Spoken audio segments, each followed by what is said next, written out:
আপনারা জানেন যে আমাদের মাননীয় গণপ্রজাতন্ত্রী বাংলাদেশ সরকারের মাননীয় প্রধানমন্ত্রী আমরা গতকাল একটা বাজেট দিয়েছি। আল্লাহর শুকরিয়া, বাংলাদেশের ইতিহাসে এত জনবান্ধব, জন আকাঙ্ক্ষিত বাজেট কোনো সরকারের প্রদান দিতে পারে নাই। আপনারা দেখেছেন গতকাল বাজেট দেওয়ার পরে সারা বাংলাদেশের সহ সারা পৃথিবীর যতগুলো সংস্থা আছে, আমাদের ডোনার কান্ট্রি প্রত্যেকটা সংস্থা থেকে এই বাজেট প্রতি অভিনন্দন এবং শুভেচ্ছা জানিয়েছেন। কারণ এই বাজেট ছিল মাননীয় গণপ্রজাতন্ত্রী বাংলাদেশ সরকারের এই বাজেট ছিল হলো জনবান্ধব, কৃষক বান্ধব, শ্রমিক বান্ধব, ছাত্র বান্ধব। আপনারা দেখেছেন আপনাদের ইনফ্লুয়েঞ্জার যারা এই যে আপনারা কন্টেন্ট ক্রিয়েটার আপনাদেরও কোনো সুসংবাদ এই বাজেটে আপনাদের ট্যাক্স রেয়াত করা হয়েছে, মাফ করে দেওয়া হয়েছে।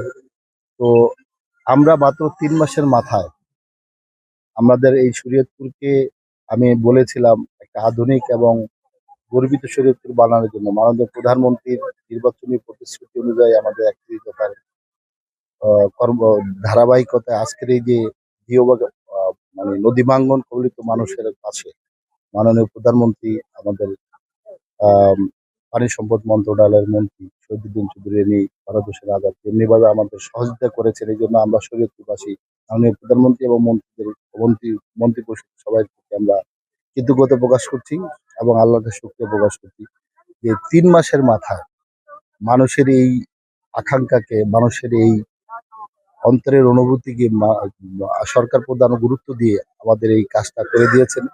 এবং আপনারা দেখেন এখানে শত শত মানুষ আজকে খুবই আনন্দিত এই উৎসব মুখর অবস্থায় যে তাদের বাড়িঘরগুলো ভাঙছে না। সেই জন্য আমরা এই ৩ মাসের মাথায় যে এটা করতে পারবো এটা আল্লাহর কাছে শুকরিয়া, আমরা নিজেও চিন্তা করি।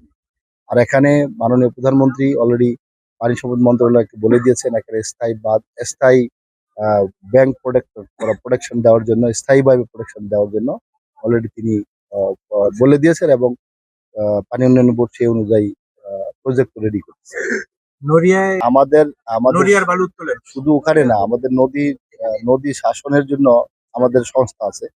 সেখানে নদী শাসন করার দায়িত্বে আমাদের পানি উন্নয়ন বোর্ড আছে, আমাদের বিআইডব্লিউটি আছে, তারা করবে। কিন্তু এর বাহিরে অন্যভাবে বালি উত্তোলন করার কোনো সুযোগ নেই।